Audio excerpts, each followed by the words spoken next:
क्या भारत से ईवीएम अब हमेशा के लिए खत्म होने जा रहा है? क्या आने वाले सभी चुनाव अब बैलेट पेपर से होंगे, जैसा कि तमाम एक्टिविस्ट और विपक्षी दलों का मांग था? क्या नरेंद्र मोदी खुद इशारा कर रहे हैं कि अब ईवीएम को बंद कर देना चाहिए? क्या बीजेपी को बहुमत ना मिलना ईवीएम पर और चुनाव आयोग पर भारी पड़ेगा और इसकी सजा चुनाव आयोग भुगतेगा? पूरी खबर को विस्तार से समझेंगे। नमस्कार, मैं ब्यूटी गिरी और आप देख रहे हैं नेशनल दस्तक। सबसे पहले ये सारी खबर बताएंगे कि किस तरीके से अब नरेंद्र मोदी की तरफ से कहीं ना कहीं ये इशारा आने लगा, और इसलिए सवाल भी ये है कि क्या नरेंद्र मोदी खुद ये चाहते हैं कि ईवीएम को बंद कर दिया जाए? क्या नरेंद्र मोदी ये इशारा कर रहे हैं कि अब ईवीएम से चुनाव नहीं होगा? और क्या सच में आने वाले तमाम जो विधानसभा चुनाव की तैयारी हो रही, या फिर आने वाले और भी तमाम जो आगामी चुनाव है उन सभी के चुनाव बैलेट पेपर से होंगे? लेकिन उससे पहले अखिलेश यादव ने क्या कहा वो भी जानेंगे। अखिलेश यादव ने साफ कह दिया था कि जब टेक्नोलॉजी सिरदर्द बनने लगे तो उसे खत्म कर देना चाहिए।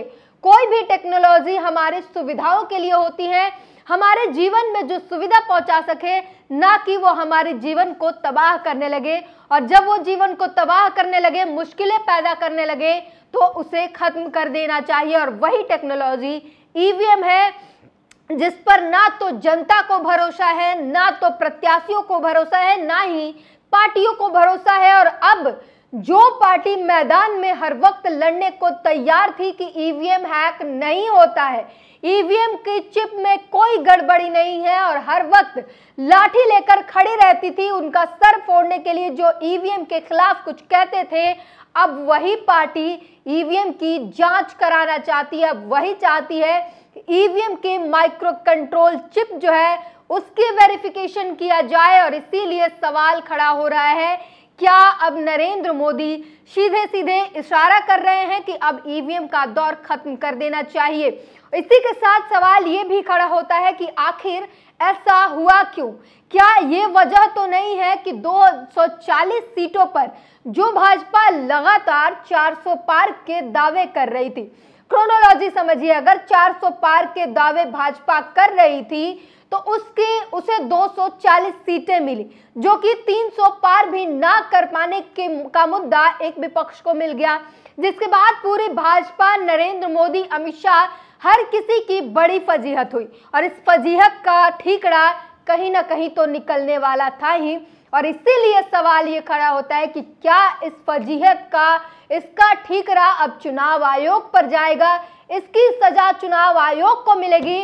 और अगर ईवीएम बंद होगा तो उसके गुनाह तय किए जाएंगे, और गुनाह के बाद तमाम जो दलील दी जा रही थी कि ईवीएम हैक नहीं होता, उन सारी चीजों पर भी जांच बिठाई जाएगी। और जांच होने के बाद जो कुछ भी निकलेगा, फिर चुनाव आयोग के साथ क्या होगा, ये तमाम जो कयास है वो लगाए जाने लगे हैं। लेकिन इससे पहले सोशल मीडिया पर क्या कुछ लोगों ने कहा, कितनी जो है पोलिंग बूथों की जांच होगी जो भाजपा खुद करवाना चाहती है।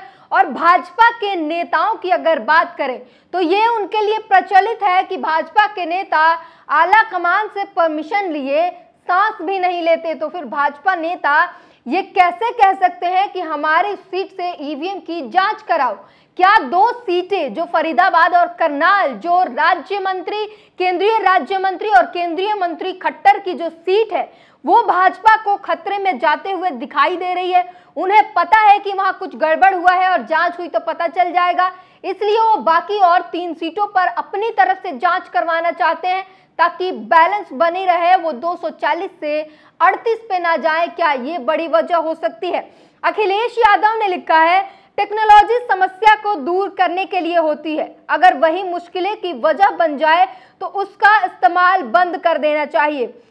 आज जब विश्व के कई चुनावों में ईवीएम को लेकर गड़बड़ी की आशंका जाहिर की जा रही है और दुनिया के जाने माने टेक्नोलॉजी एक्सपर्ट्स ईवीएम की हेराफेरी के खतरे की ओर खुलेआम लिख रहे हैं, तो फिर ईवीएम के इस्तेमाल की जिद के पीछे वजह क्या है? ये बात भाजपा ही साफ करे। आगामी सभी चुनाव बैलेट पेपर से कराने की अपनी मांग को हम फिर दोहराते हैं।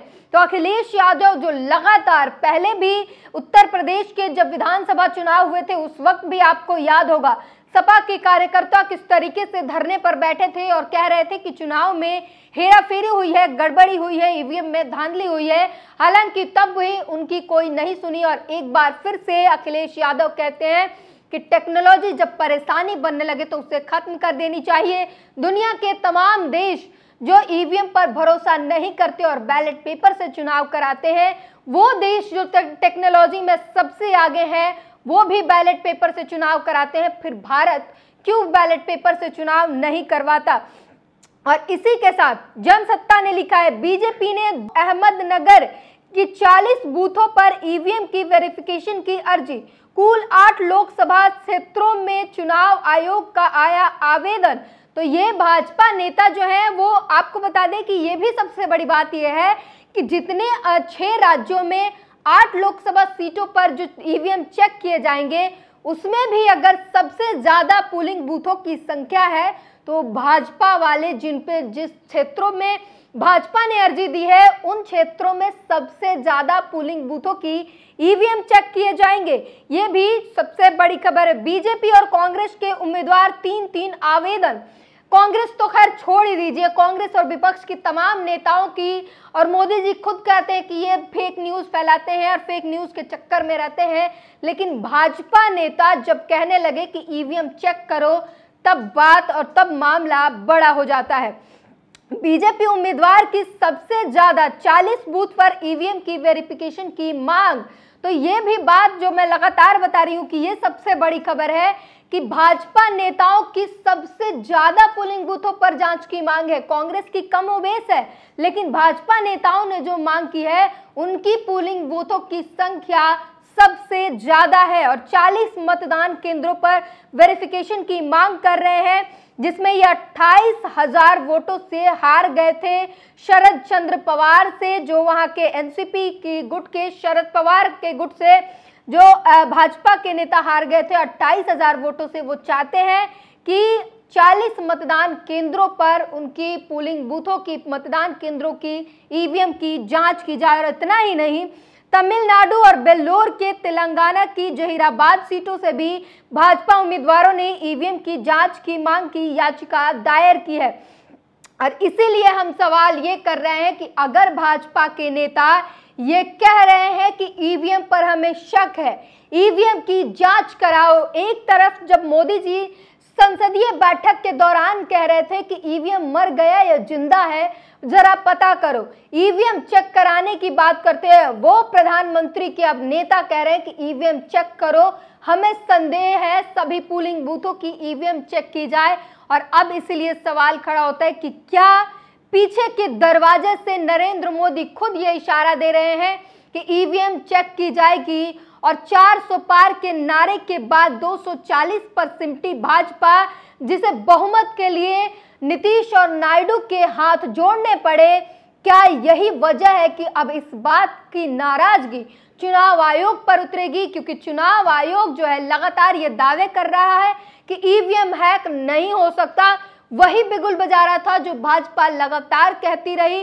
भाजपा कहती रही कि चुनाव आयोग जो है निष्पक्ष है, ईवीएम हैक नहीं होता, और दोनों के शब्द कहीं ना कहीं सेम दिखाई देते थे। अब जो है चुनाव आयोग और नरेंद्र मोदी और शाह के बीच खिटपिट कहीं ना कहीं सामने आने लगी है और ये साफ जाहिर होने लगा है कि चुनाव आयोग पर इसका ठीकरा जाने वाला है, क्योंकि भाजपा नेता ईवीएम चेक करवाना चाहते हैं और चुनाव आयोग करवा भी रहा है। अगर सोचिए इन सभी, और दो जो हॉट सीट है करनाल और फरीदाबाद की सीट, जहां पर केंद्रीय मंत्री और राज्य केंद्रीय मंत्री हैं, वो सीटें अगर इनके हाथ से निकल जाती है तो दुगनी फजीहत होगी। और इसीलिए सवाल ये खड़ा हो गया है कि अब चुनाव आयोग क्या करेगा, अपनी साख बचाएगा या फिर अपनी जो उसके ऊपर आने वाली मुसीबत है उससे कैसे बचेगा।